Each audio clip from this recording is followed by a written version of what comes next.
Pessoal, sejam muito bem-vindos à nossa quinta aula e agora a gente vai tratar da resolução dos indicadores usando o DAX, depois da gente ter criado o nosso modelo de dados, tá? Então vamos voltar aqui para a nossa tela e para a gente criar esses indicadores, a gente vai fazer a utilização de medidas, né, que são as expressões usando o DAX, que é o Data Analysis Expressions, são as expressões, a linguagem de programação aqui do Power BI para as medidas. Então, aqui em cima, na página inicial, a gente vai criar uma nova tabela e a função dessa tabela vai ser armazenar essas medidas que a gente vai criar. Então, dei o nome dela de medidas, não precisa fazer nada aqui nas colunas. A gente pede para carregar, ela vai aparecer aqui nos nossos dados, aqui à direita. Apareceu aqui, medidas. A gente vai clicar com o botão direito e vai criar uma nova medida. Bom, qual é a primeira medida que a gente pode trazer aqui, né? Eu vou até dar um Ctrl+, para dar um zoom melhor para vocês. Qual que é a primeira medida que a gente pode trazer aqui? A de negociações. Tá? Como é que a gente calcula as negociações? Então, lá na nossa tabela de negociações, na nossa tabela fato de negociações, nós temos o ID dessas negociações. Ou seja, se a gente fizer uma contagem distinct count, uma contagem distinta desses IDs de negociação, nós vamos calcular, né, quantas negociações a gente tem. Feito isso, o que é interessante a gente fazer? Está vendo que a tabela de medidas aqui está configurado como uma tabela armazenada? Se a gente vier nessa coluna 1, aqui, nesses 3 pontinhos, e clicar em ocultar, ele vira uma tabela de cálculo, só com medidas, tá? E aí vai ficar mais fácil para a gente se organizar. Outra coisa que eu acho interessante é o seguinte, vou pegar essas negociações e vou colocar em uma matriz. Tá? Sempre é importante e interessante, no início do desenvolvimento, você fazer a utilização das matrizes para ir validando se as medidas que você tem criado, elas estão corretas. Então, coloquei aqui as negociações dentro da nossa matriz, ó, são 10.000 negociações, e aí uma coisa que dá para a gente perceber é o seguinte, esse 10.000 ele está sem a casa de milhar, sem o separador de milhar. Para ficar mais fácil de visualizar, você pode clicar aqui na própria medida de negociações e aqui em cima, em ferramentas da medida, selecionar essa opção aqui do separador de milhar. Tá? Então, selecionado isso, ele apareceu agora o separador do milhar. Junto dessa matriz, eu vou colocar então a etapa. Tá? Então, o que a gente está vendo aqui? Que a nossa matriz, ela foi disposta aqui com negociações em cada uma das etapas, só que se a gente fizer uma conta, então deixa eu só aumentar aqui os valores para facilitar a visualização de vocês. Deixa eu botar aqui valores na nossa formatação. E a gente vai aumentar esses valores aqui. Então, o que a gente está vendo aqui? Vou até expandir. Se nós somarmos o valor referente ao alinhamento da proposta aceita, com avaliação de proposta, com construção, contrato enviado, tudo, esse valor é superior a 10.000. Mas por que ficou distribuído dessa forma?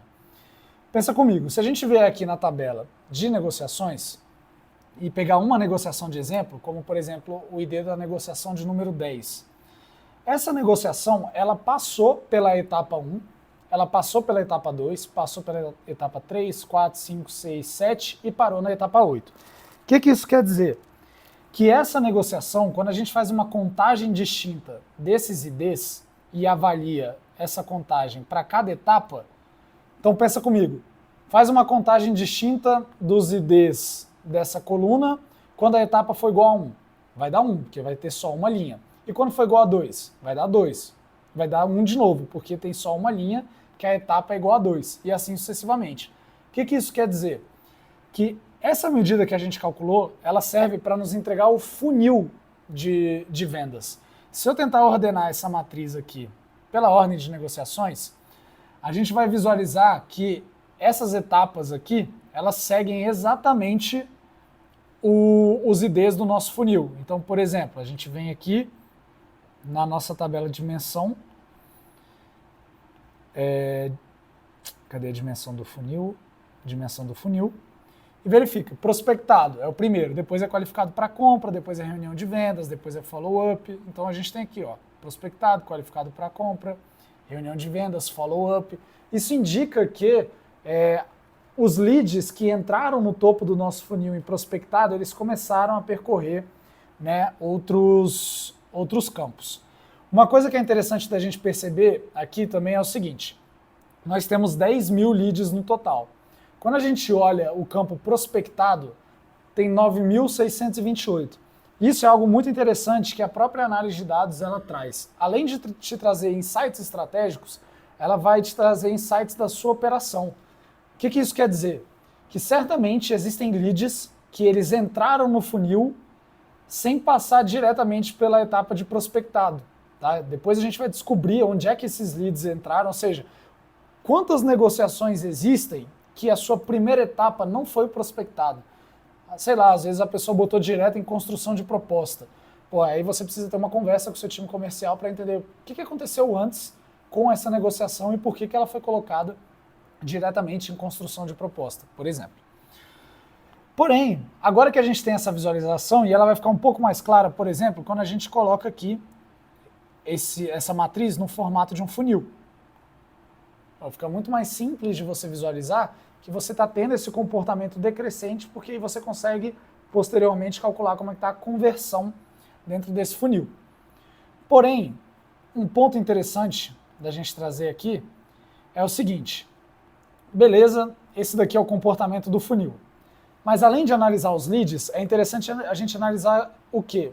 O tempo. Ou seja, quanto tempo, em média, está demorando para que uma negociação minha percorra uma etapa do meu funil. Então a gente pode fazer essa conta. Como é que a gente faz isso? A gente tem que olhar, vou criar uma nova medida. A gente tem que comparar quanto tempo cada card de negociação ficou dentro de uma etapa. A gente sabe que a gente tem a data que ele entrou na etapa e a data que ele saiu. Como é que a gente calcula uma média disso? Então a gente vai colocar aqui, ó, tempo médio na etapa. Como é que a gente calcula isso? Para fazer esse cálculo, a gente vai usar uma função chamada AverageX. O que essa função faz? Ela calcula a média aritmética de um conjunto de expressões avaliadas em uma coluna. Ou seja, o que eu entrego como argumento para essa coluna? Eu entrego a tabela e eu entrego a expressão que eu quero calcular a média. A gente vai fazer esse cálculo e eu vou demonstrar ali na tabela o que ele está fazendo. Então, qual tabela que a gente está usando? Tabela de deals. Qual a expressão que a gente quer calcular? A gente quer calcular a diferença entre duas datas. Existe uma função chamada datediff. Ela retorna o número de unidades de intervalo entre duas datas inseridas. A data 1 é a menor data, então é a data de início da etapa. A data 2 é a data final, que a gente está avaliando. Então, calcula a diferença para mim entre a data do início e a data final, vírgula, e calcula em dias, que a gente vai calcular esse tempo médio em dias. Tá? Então, o que essa AverageX ela vai fazer? Ela vai calcular a média, average, lá na tabela de deals, usando essa expressão aqui, a diferença de datas. Eu vou clicar aqui em Enter, mas eu vou mostrar para vocês exatamente o que está acontecendo aqui. Então, dentro dessa tabela de deals, por exemplo, como é que eu calculo o tempo médio, né, da negociação de número 10 como um todo? Tá? Eu preciso avaliar a data de início da etapa e a data de final da etapa. E quanto tempo você leva para percorrer etapa a etapa, em média. Tá? Então, por exemplo, aqui eu demorei um dia, na etapa 1. Fui do dia 11 para o dia 12. Na etapa 2, eu fui do dia 12 para o dia 14, então já demorei 2 dias. Aqui eu já demorei muito mais tempo, porque eu saí do dia 14 de janeiro e fui para 7 de fevereiro. Vocês concordam comigo que se eu tirasse, por exemplo, a média de data de fim da etapa e data de início da etapa e subtraísse um do outro, não ia dar certo? Qual é a média das datas? Isso não faz muito sentido. Então o que você precisa fazer? É como se você tivesse uma coluna aqui ao lado que tivesse a diferença entre a data fim e a data início. E aí você está tirando a média dessa coluna. Porém, o que é mais interessante? Você criar essa coluna física aqui ou você fazer essa coluna aparecer só na medida? No caso, é mais vantajoso você fazer aparecer só na medida. Por quê? A coluna física, ela ocupa a memória e vai tornar o seu projeto de BI até mais pesado. Tá? E aí a medida, ele calcula isso no tempo ali de execução. Então ele vai linha a linha, calcula aquela diferença de datas, essa date diff que a gente criou, e depois, como ele avaliou isso para toda a tabela, ele tira a média disso. Então, se eu colocar uma matriz aqui agora, e colocar, por exemplo, o tempo médio de negociação por etapa, então a gente tem esse tempo em dias. O que é interessante aqui? Por exemplo, se eu tentar ordenar a etapa, ele ordena de ordem alfabética. E a gente sabe que o nosso funil, ele não é ordenado dessa forma. A primeira parte dele não é alinhamento da proposta, não é avaliação da proposta depois não é construção. Não, a primeira etapa é prospectado. Então o lead foi prospectado. Como é que a gente, então, ajusta isso, né? Pensando na parte de visualização de dados, existem casos que é interessante você trabalhar com ordenação e existem casos que não. Quando que é interessante você trabalhar com ordenação? Quando existe uma ordem lógica por trás daquilo. Digamos que a gente estivesse avaliando, por exemplo, a faixa etária. Pô, faixa etária, faz sentido você analisar de ordem lógica, tá? Da faixa etária. De 0 a 5 anos, de 5 a 20, de 20 a 50, de forma ordenada. E como é que a gente ordena isso? A gente vem aqui na tabela do funil, a gente pega aqui essa coluna da etapa, seleciona ela, e aqui em cima, em ferramentas de coluna, que ele aparece automaticamente, a gente clica em classificar por coluna ID.